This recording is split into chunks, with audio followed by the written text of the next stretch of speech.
warahmatullahi wabarakatuh. Kami dari kelompok 3 ingin mempresentasikan pelajaran FAID tentang bab pernikahan. Saya Rima Rahmawati dan rekan-rekan saya. Saya Siti Nasifa sebagai pembaca materi 1. Saya Nur Fadila sebagai pembaca materi 2. Saya Ayu Leli sebagai pembaca materi 3. Saya Nini Rahayu sebagai pembaca materi 4. Untuk mempersingkat waktu, mari kita lanjut ke materi. 1. Makna pernikahan dalam Islam. Kata nikah berasal dari bahasa Arab yang berarti al-jamu atau bertemu, berkumpul. Menurut istilah, nikah ialah suatu ikatan lahir batin antara seorang laki-laki dan perempuan yang hidup bersama dalam satu rumah tangga. Melalui akad yang dilakukan menurut hukum syariat Islam, dalam hukum Islam atau KHI, dijelaskan bahwa perkawinan adalah pernikahan, yaitu akad yang kuat untuk menasihati perintah Allah Subhanahu wa Ta'ala dan melaksanakannya merupakan ritual ibadah. Sementara itu, menurut Undang-Undang Nomor 1 Tahun 1947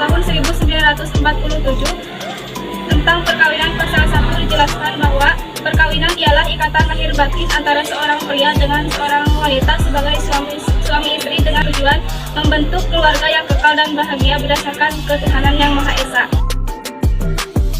Rasulullah SAW bersabda yang artinya, dari Abdullah bin Mas'ud radhiyallahu anhu, Rasulullah SAW berkata kepada kami, "Hai para pemuda, barang siapa di antara kamu telah sanggup menikah, maka nikahlah.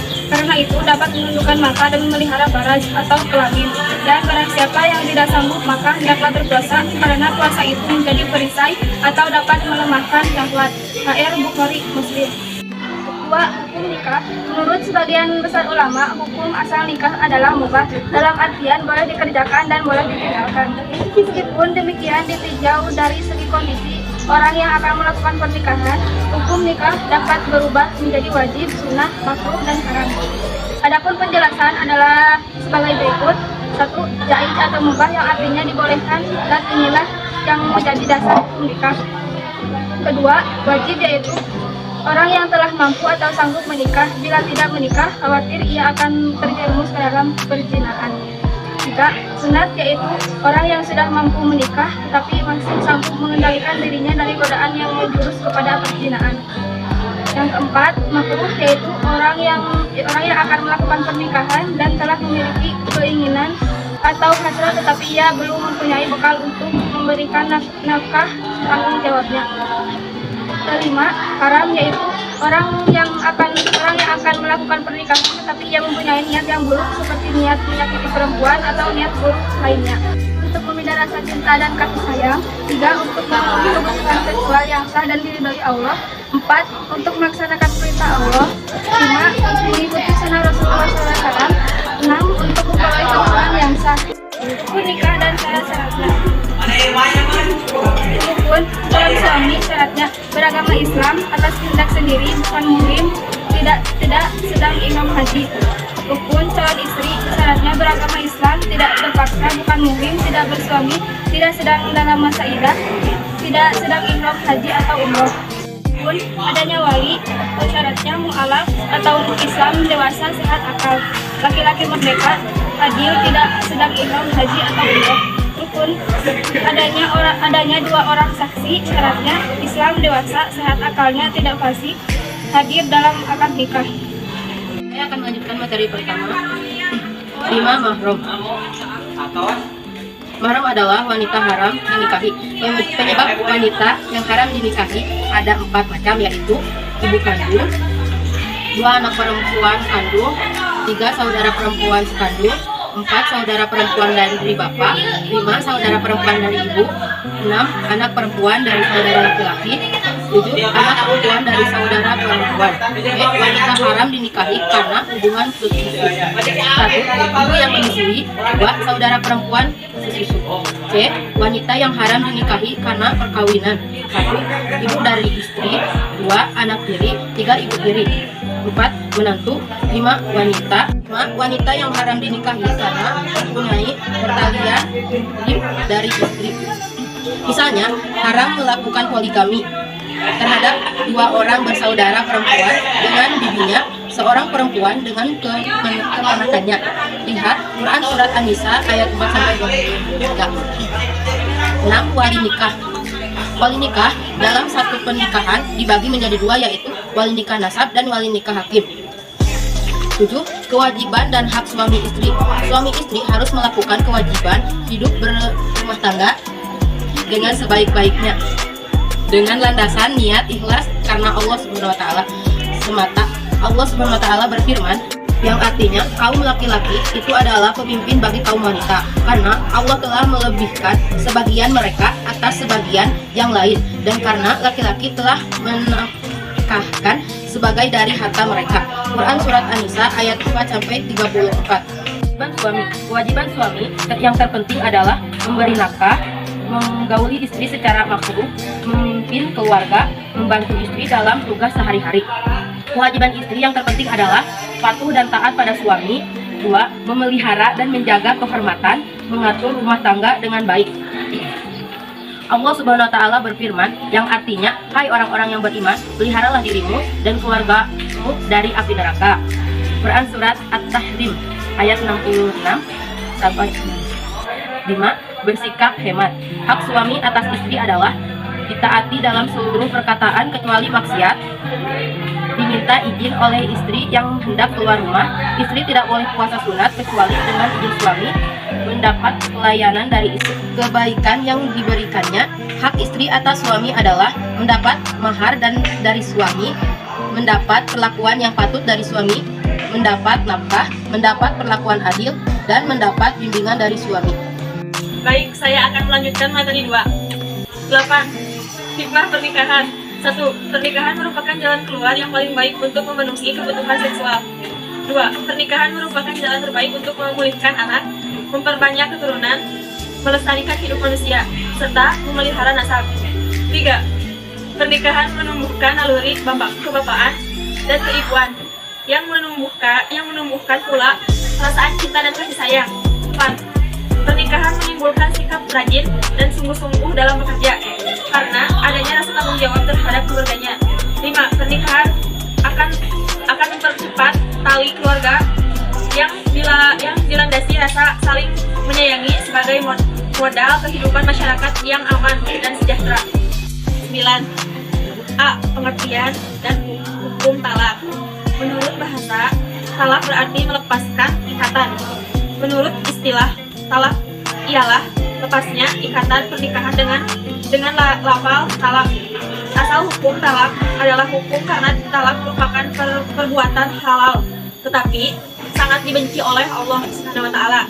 Nabi Muhammad SAW bersabda, yang artinya, berbuatlah halal, tetapi paling dibenci oleh Allah adalah talak. HR Abu Dawud. Hal-hal yang harus dipenuhi dalam talak. Hukum talak ada 3 macam, yaitu sebagai berikut. 1. Yang menjatuhkan talak adalah suami. 2. Yang dijatuhkan talak adalah istri. 3. Ada 2 macam cara menjatuhkan talak. B. Lafal dan bilangan talak. C. Macam-macam talak. 1. Talak raji, yaitu talak ketika suami boleh merujuk tanpa harus dengan akad nikah lagi. 2. Talak bain. Talak dibagi menjadi 2 macam, yaitu talak bain surah dan talak bani kubra. 2. Talak bain surah, yaitu talak yang dijatuhkan kepada istri yang belum dicampuri dan talak kurung karena permintaan istri. 3. Talak bain kubro, yaitu talak yang dijatuhi suami sebanyak 3 kali. Talak 3 dalam waktu yang berbeda, yaitu sumpah seorang suami bahwa ia tidak akan mencampuri istrinya. 2. Khian, yaitu sumpah seorang suami yang menuduh istrinya berbuat zina. 3. Ijtihad, yaitu ucapan suami kepada istrinya yang berisi ibu. 4. Khulu, talak tebus, yaitu talak yang diucapkan oleh suami dengan syarat istrinya membayar kepada suami. Talak tebus biasanya atas kemauan istri. 5. Faskhah, ialah rusaknya ikatan perkawinan karena sebab-sebab tertentu. Karena rusaknya akad nikah seperti diketahui bahwa istrinya adalah mahram suami, salah satu seseorang suami, istri keluar dari agama Islam. Kemudian salah satu masuk Islam karena rusaknya tujuan pernikahan, seperti terdapat unsur penipuan, misalnya mengaku laki-laki baik ternyata penjahat. Suami istri menginap penyakit yang dapat mengganggu hubungan rumah tangga. Suami dinyatakan hilang. Suami dihukum penjara 5 tahun lebih. 6. Hadahan berarti mengasuh dan mendidik anak yang masih kecil. Jika suami istri bercerai, yang berhak mengasuh anaknya adalah A. Ketika masih kecil adalah ibunya, biaya tanggung jawab adalah ayahnya. B. Jika ibu telah menikah lagi, hak asuh anak adalah ayahnya. Saya akan menyampaikan lanjutan dari materi 3. Bahasa, idah berarti ketentuan bilangan. Menurut istilah, idah ialah masa menunggu bagi seorang wanita yang sudah dinikahi suaminya sebelum ia menikah dengan laki-laki lain. A. Lamanya masa idah. 1. Wanita yang sedang hamil masa idahnya sampai melahirkan anaknya. 2. Wanita yang tidak hamil sedang ia ditinggal mati suaminya maka masa idahnya 4 bulan 10 hari. 3. Wanita yang dicerai suaminya sedang ia dalam keadaan haid maka masa idahnya 3 kali kurus 3 kali suci. Wanita yang tidak haid atau belum haid masa idahnya selama 3 bulan. 5. Wanita yang dicerai sebelum dicampuri suaminya maka baginya tidak ada masa idah. B. Hak perempuan dalam masa idah. 1. Perempuan yang taat dalam idah rajia mendapat rujuk, berhak mendapat pemberian dari suami yang mentalaknya berupa tempat tinggal, pakaian, uang belanja. Sementara itu, wanita yang durhaka tidak berhak menerima apa-apa. 2. Wanita dalam masa bain, idah talak 3 atau 10, hanya berhak atas tempat tinggal saja. 3. Wanita dalam idah wafat tidak mempunyai hak apapun, tapi dia dan anaknya berhak mendapat harta waris suaminya. 11. Rujuk. Rujuk artinya kembali. Yang dimaksud dengan rujuk adalah kembalinya suami istri pada ikatan perkawinan setelah terjadi talak, raj'i, dan mati dalam masa idah. A. Hukum rujuk. 1. Asal hukum rujuk adalah bebas. 2. Haram apabila si istri dirugikan serta lebih menderita dibandingkan dengan sebelum rujuk. 3. Makruh bila diketahui menurutkan 3. Makruh bila diketahui menurutkan perceraian lebih bermanfaat. 4.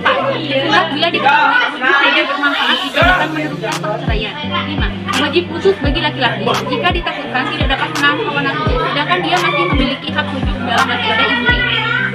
Hukum rujuk. 1. Istri dengan syarat pernah digauli, talaknya talak raj'i dan masih dalam masa idah. 2. Suami dengan syarat Islam, berakal sehat dan tidak tersangka.